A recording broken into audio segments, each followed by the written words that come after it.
Lihatlah sekeliling Anda. Di dalam biskuit yang Anda makan, sabun yang Anda gunakan, bahkan bahan bakar yang menggerakkan kendaraan. Tersembunyi dalam daftar komposisi, ada satu nama yang muncul berulang kali: minyak kelapa sawit.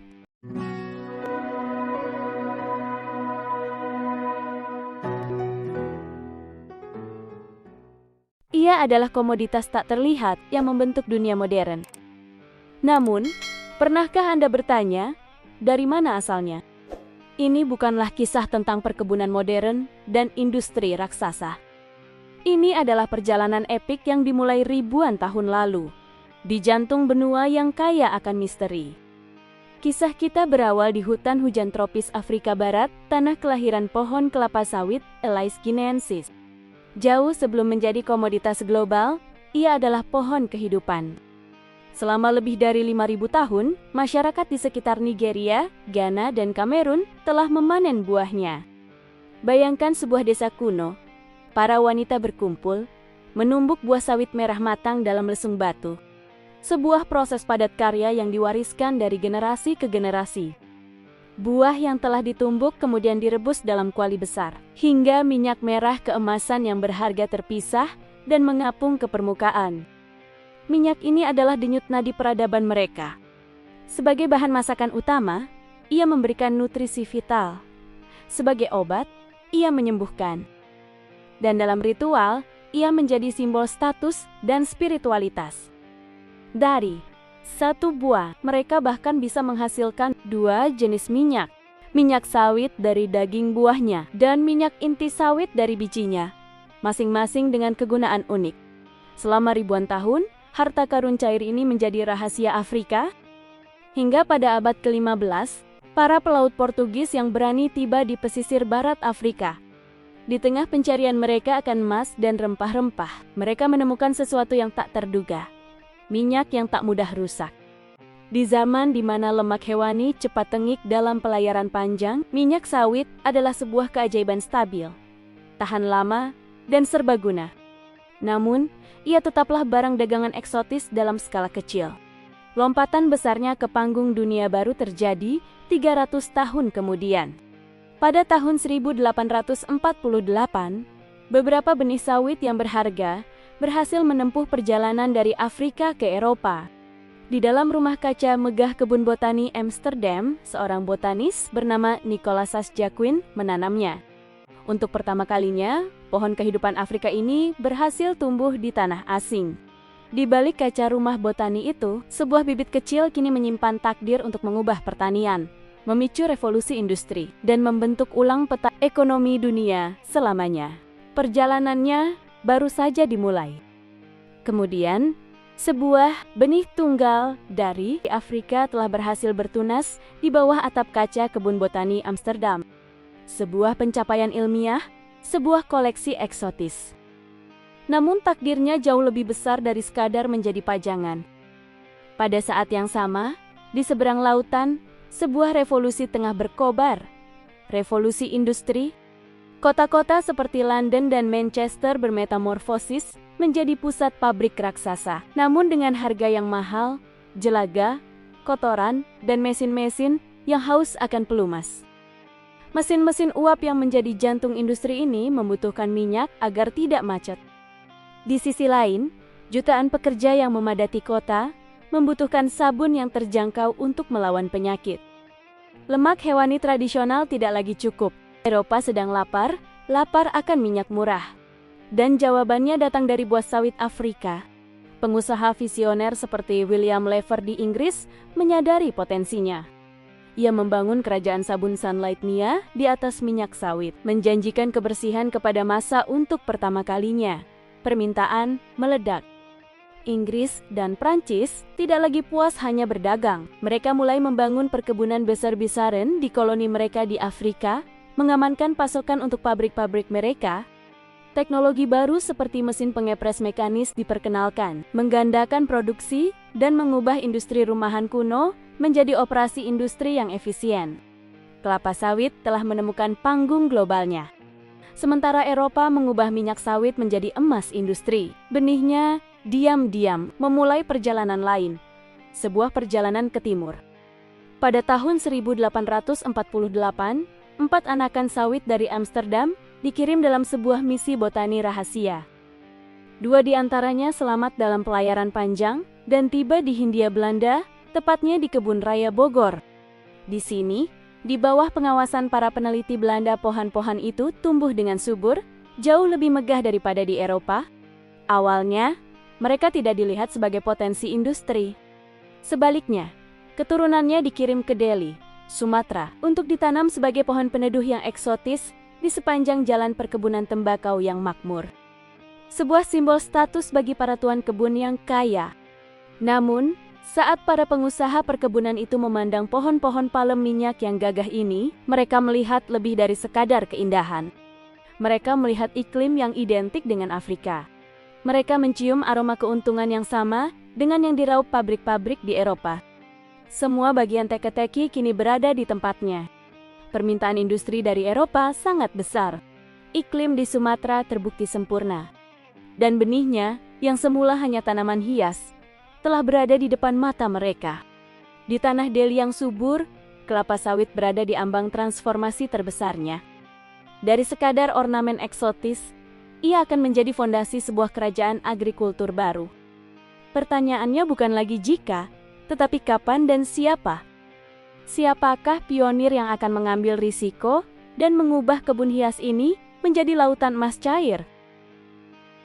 Di awal abad ke-20, di tanah Delhi, Sumatera, pohon palem minyak berdiri gagah di sepanjang jalan-jalan perkebunan tembakau. Indah, megah, namun sunyi. Bagi para tuan kebun Belanda yang kaya raya, mereka tak lebih dari sekadar penanda status, ornamen eksotis dari tanah yang jauh. Di tengah kebutaan industri ini, seorang pria datang dan melihat sesuatu yang sama sekali berbeda. Namanya Adrian Halit, seorang agronom dari Belgia. Tidak seperti para raja tembakau, Halit datang dengan sebuah rahasia. Ia telah menyaksikan langsung kekuatan minyak sawit di perkebunan Kongo, Afrika. Ketika ia tiba di Delhi dan melihat pohon-pohon sawit tumbuh subur dan sehat, sebuah visi menyala di benaknya. Di mana orang lain melihat pohon peneduh, ia melihat pabrik minyak hayati yang efisien. Di mana orang lain melihat buah yang tak berguna, ia melihat bahan bakar untuk revolusi industri Eropa. Dengan semangat, ia mencoba meyakinkan para penguasa tembakau, namun mereka menolaknya. Bagi mereka, tembakau adalah emas, dan sawit adalah tanaman kelas 2. Visi Halit dianggap sebagai mimpi seorang petualang. Ditolak namun tidak menyerah, Halit memutuskan untuk membuktikan bahwa mereka semua salah. Ia mengumpulkan modal dari investor Belgia dan Belanda yang berpikiran maju, lalu mencari lahan di luar zona nyaman perkebunan tembakau. Pilihannya jatuh pada sebuah daerah terpencil bernama Tanah Hitam, Ulu di Sumatera Utara. Di sanalah, pada tahun 1911, sejarah tercipta. Lahan hutan dibuka, dan untuk pertama kalinya di Asia Tenggara, bibit kelapa sawit ditanam dalam skala besar. Bukan untuk keindahan, tetapi untuk industri. Ini adalah pertaruhan yang luar biasa. Membutuhkan waktu, bertahun-tahun bagi pohon sawit untuk matang. Selama itu, Halit dan investornya hanya bisa menunggu dan berharap. Akhirnya, hari panen tiba. Hasilnya melampaui semua impian terliar. Buah sawit melimpah, kualitas minyaknya luar biasa. Pertaruhan itu terbayar lunas. Kabar kesuksesan di Tanah Hitam Ulu menyebar dengan cepat. Para investor yang tadinya skeptis kini berbalik arah, berlomba-lomba membuka perkebunan mereka sendiri. Dalam sekejap, lanskap Sumatera Utara dan Aceh mulai berubah.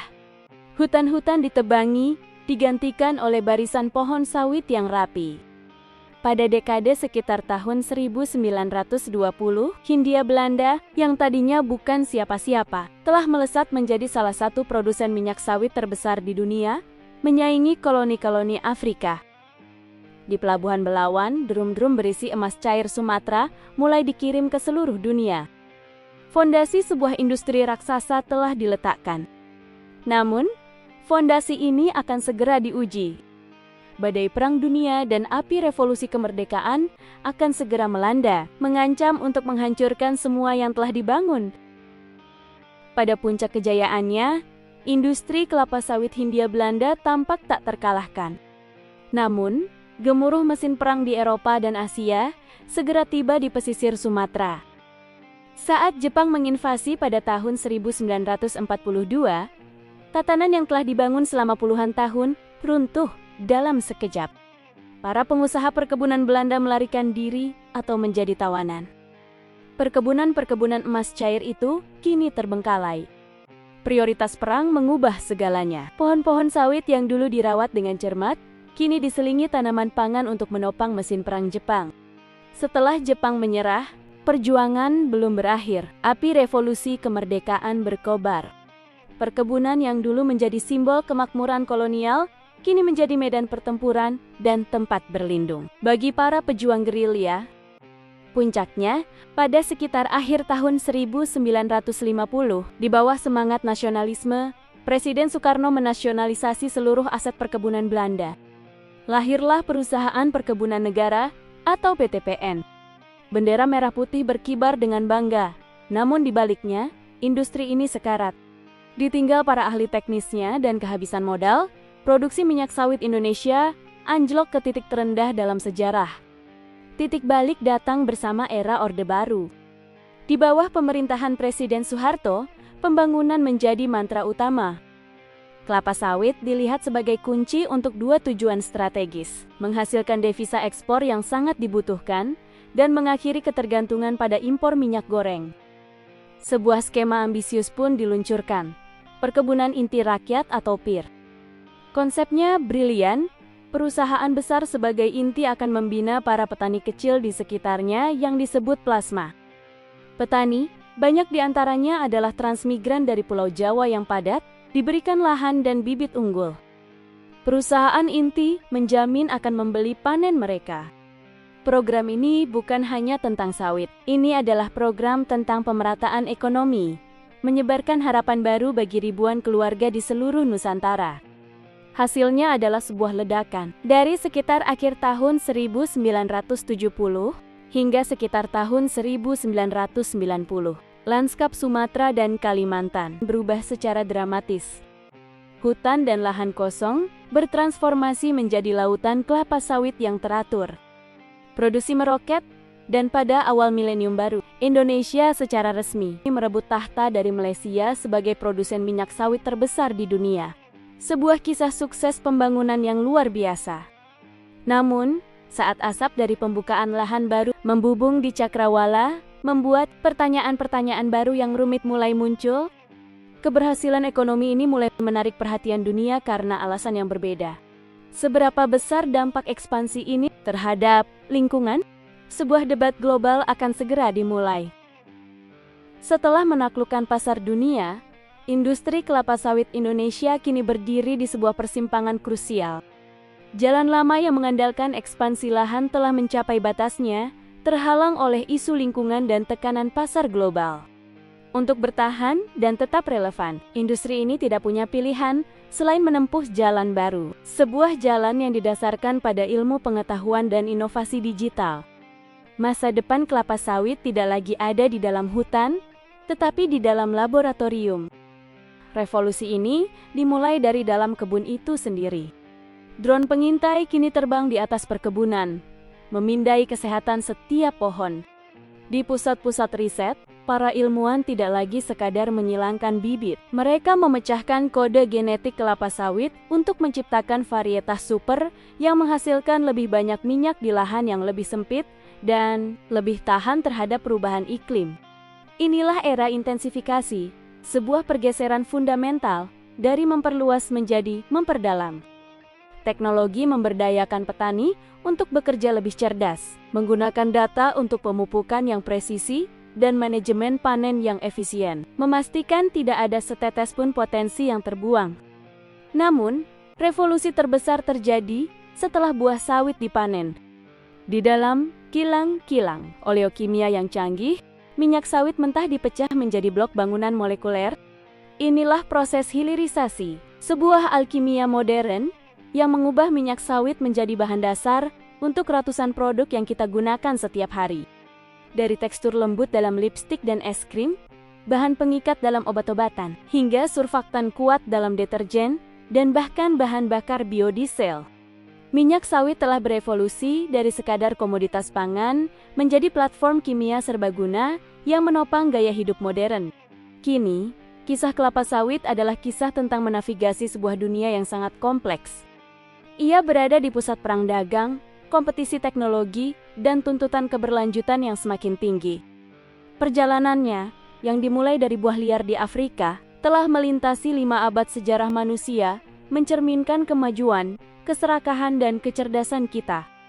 Masa depan emas cair ini tidak lagi ditentukan oleh luasnya perkebunan, tetapi oleh dalamnya, inovasi dan kebijaksanaan kita untuk menyelaraskan kebutuhan ekonomi dengan kesehatan planet ini.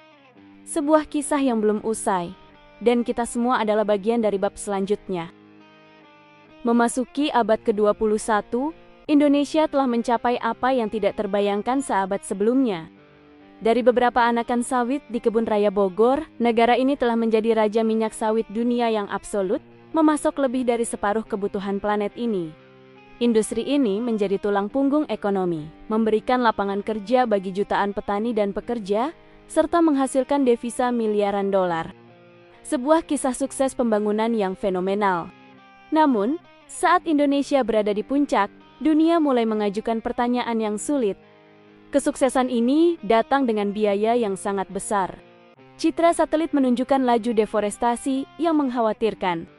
Hutan hujan tropis yang kaya, rumah bagi spesies langka seperti orangutan dan harimau Sumatera, tergantikan oleh perkebunan monokultur. Setiap musim kemarau, kebakaran lahan yang sering dikaitkan dengan pembukaan kebun baru, menciptakan bencana kabut asap yang mencekik, bahkan hingga ke negara tetangga. Konflik sosial atas hak tanah antara perusahaan dan masyarakat adat pun menjadi bara dalam sekam. Dunia yang tadinya menjadi konsumen setia, kini berbalik menjadi kritikus yang tajam. Tekanan global datang dari segala arah. Organisasi lingkungan meluncurkan kampanye yang menargetkan merek-merek konsumen terbesar di dunia, memaksa mereka untuk bertanggung jawab atas rantai pasok mereka. Di supermarket Eropa, label-label baru bermunculan, menjanjikan produk yang berkelanjutan, atau bahkan bebas sawit. Menghadapi tsunami kritik ini, industri dan pemerintah tidak bisa lagi tinggal diam. Lahirlah inisiatif global seperti Roundtable on Sustainable Palm Oil RSPO, sebuah upaya untuk menyatukan produsen, pembeli, dan LSM untuk menetapkan standar produksi yang lebih bertanggung jawab. Pemerintah Indonesia pun turut bertindak, mengeluarkan moratorium izin baru, dan mengembangkan sertifikasi keberlanjutan versinya sendiri, ISPO. Kini, sebuah babak baru dalam sejarah kelapa sawit sedang ditulis. Fokus industri perlahan bergeser dari ekspansi tanpa henti ke intensifikasi yang cerdas. Para ilmuwan bekerja keras menciptakan bibit unggul yang mampu melipat gandakan hasil panen di lahan yang sudah ada. Para petani didorong untuk mengadopsi praktik pertanian terbaik, mengubah limbah menjadi pupuk, dan menjaga kelestarian lingkungan di sekitar mereka.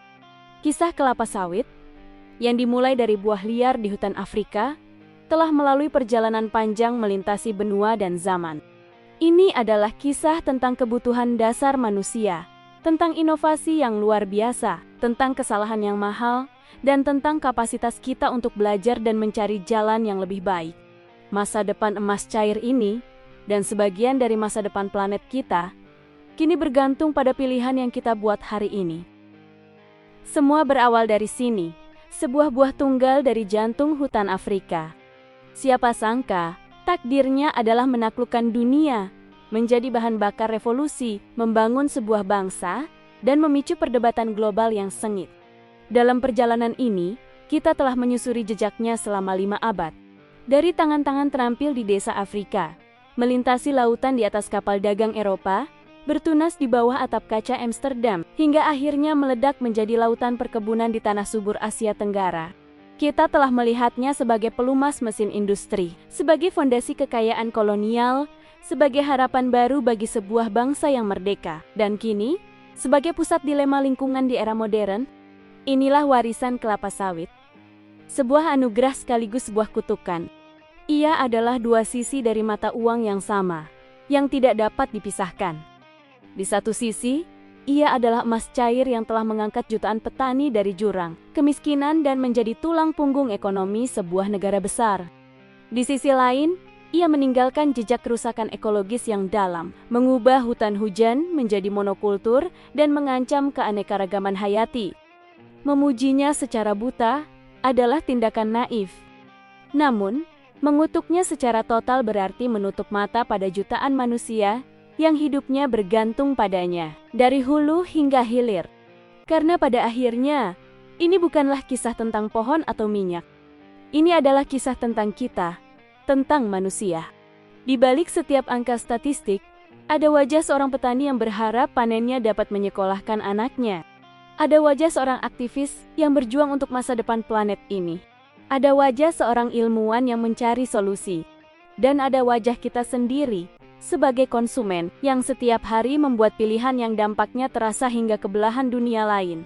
Mereka semua, kita semua, adalah bagian dari jaringan yang rumit ini.